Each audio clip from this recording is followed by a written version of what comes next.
नमस्कार, दीपाच किचन मध्ये आज आपण गौरी गणपती स्पेशल बिना भाजणीची खुसखुशीत होणारी चकली बनवतोय।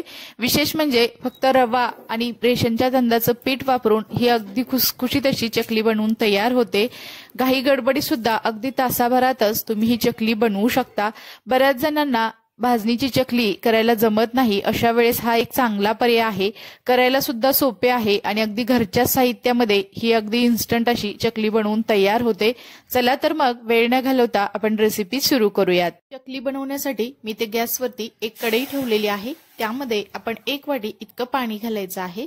आता आपण यामध्ये 1 मोठा चमचा इतकं तूप घालूयात।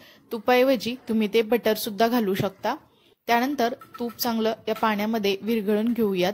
तर पाणी गरम झालं की तूप आपोआप यामध्ये व्यवस्थित असं विरघळलं गेलेलं आहे। आता आपण यामध्ये 2 चमचे इतके पांढरे तीळ घालायचे आहेत। तीळ घातल्यामुळे चकली अगदी खमंग अशी बनली जाते। थोडंसं याला आपण हलवून घेऊयात आणि आता याला खळखळून अशी एक उकळी येऊन देऊयात। तर इथं तुम्ही बघू शकता आपल्या पाण्याला चांगली उकळी आलेली आहे।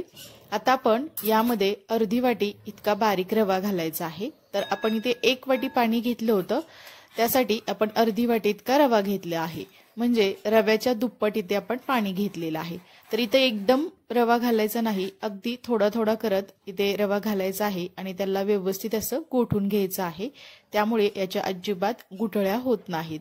तर इथं बघू शकता मी जवळजवळ 2 ते 3 वेळा थोडा थोडा रवा घातलेला आहे आणि असा या पाण्यामध्ये त्याला व्यवस्थित असं गोठून घेतलेलं आहे। तर इथं अजिबात त्याच्या गुठळ्या झालेल्या नाहीत। त्यानंतर वरून आपण चवीनुसार मीठ घालायचं आहे आणि परत एकदा त्याला थोडंसं आपण याला मिक्स करून घेऊयात। तर इथं तुम्ही बघू शकता रवा पाण्यामध्ये पूर्णपणे असा व्यवस्थित असा मिक्स झालेला आहे आणि रव्याने पाणी पूर्णपणे शोषून घेतलेलं आहे। आता यावरती आपण झाकण ठेवूयात आणि 1 2 ते 3 मिनिटे याला एक चांगली वाफ येऊन देऊयात। तर 1 2 ते 3 मिनिटांनंतर तुम्ही ते बघू शकता रव्याने पाणी पूर्णपणे ॲब्सॉर्ब केलेलं आहे आणि रवा अगदी व्यवस्थित असा फुललेला आहे किंवा व्यवस्थित असा शिजला गेलेला आहे। आता आपण याला थोडंसं मोकळं करून घेतलेलं आहे आणि हा रवा आपण एका दुसऱ्या ताटामध्ये काढून घेऊयात।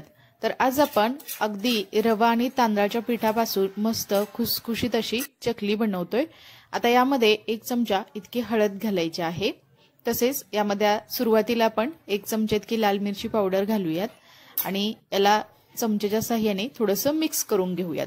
कारण हा रवा थोडासा गरम आहे, त्यामुळे थोडंसं चमच्याने याला मिक्स करून घ्यायचं आहे। त्यानंतर मी अजून 1 चमचा लाल मिरची पावडर घातलेली आहे, म्हणजे एकूण 2 चमचे इतकी लाल मिरची पावडर आणि 1 चमचा हळद इथे घातलेली आहे। ते आपण व्यवस्थित अशी रव्यामध्ये मिक्स करून घेऊयात।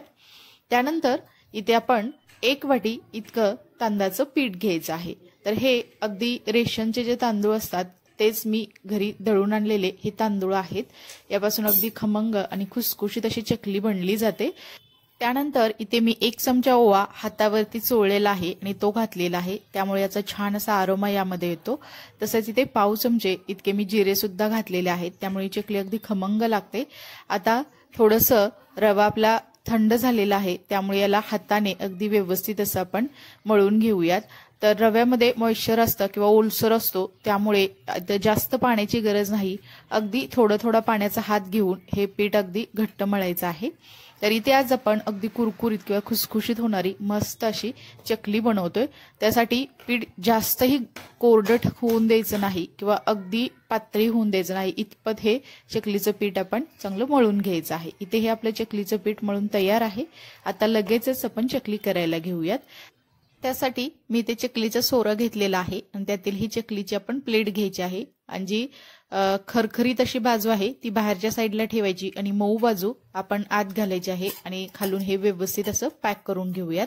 आता आपण इथे चकलीचं जे पीठ तयार करून घेतलेलं आहे तर ते घालायचं आहे। तर त्या अगोदर आपण इथे सोऱ्याला थोडंसं तेल लावून घ्यायचं आहे, त्यामुळे पीठ अजिबात सोऱ्याला चिटकत नाही। नाही लावलं तरी सुद्धा चालू शकतं, परंतु क्लीन सोरे निघण्यासाठी थोडंसं तेल लावलेलं बरं पडतं आणि चकली सुद्धा अगदी व्यवस्थित अशी वळली जाते।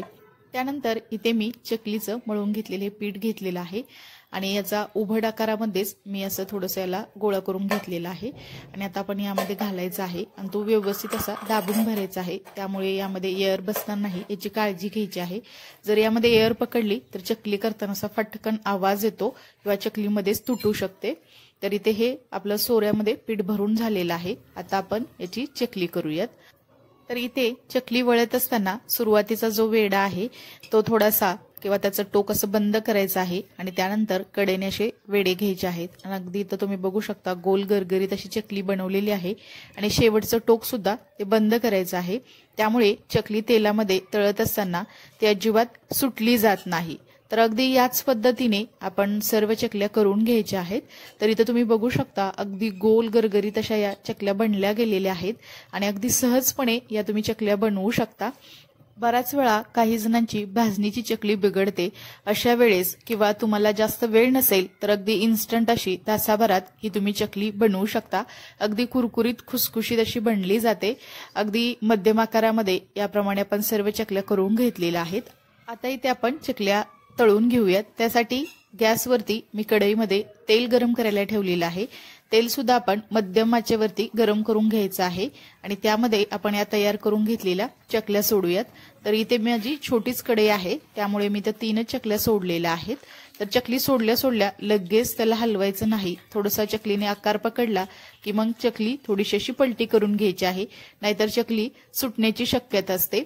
आणि इथं महत्त्वाची टीप म्हणजे चकली तळत असताना गॅसची फ्लेम अगदी बारीकही ठेवायची नाही किंवा अगदी मोठी सुद्धा ठेवायची नाही, तर मध्यम गॅसवरती असं अधूनमधून हलवत ही चकली आपण व्यवस्थित अशी तळून घ्यायची आहे। तर इथे तुम्ही बघू शकता अगदी मस्त असा चकल्याने आकार धरलेला आहे आणि त्या तेलामध्ये अगदी व्यवस्थित अशा तळल्या जात आहेत। आता येणाऱ्या गौरी गणपतीसाठी तुम्ही अशा खुसखुशीत आणि कुरकुरीत होणाऱ्या इन्स्टंट चकल्या नक्कीच बनवू शकता। घरच्या साहित्यामध्ये या बनवून तयार होतात। तर इथे ही आपली चकली अगदी व्यवस्थित अशी तळली गेलेली आहे, अजिबात तेलामध्ये सुटलेली नाही आणि तेलकट सुद्धा झालेली नाही, तुम्ही ते बघू शकता। आता इथे आपण तयार करून घेतलेली चकली काढून घेऊयात। अगदी काटेरी गोल गरगरीत अशी चकली बनवून झालेली आहे। इथे अगदी याच पद्धतीने सर्व चकल्या आपण तळून घेतलेल्या आहेत। तर मी सांगितलेल्या प्रमाणामध्ये साधारणतः 20 ते 22 या मध्यम आकारामध्ये चकल्या आपल्या बनवून तयार झालेल्या आहेत।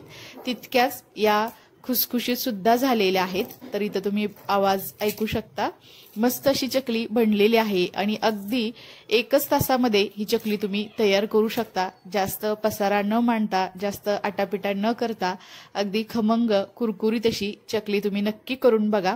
ही रेसिपी तुम्हाला कशी वाटली हे मला नक्की कमेंट्समध्ये सांगा।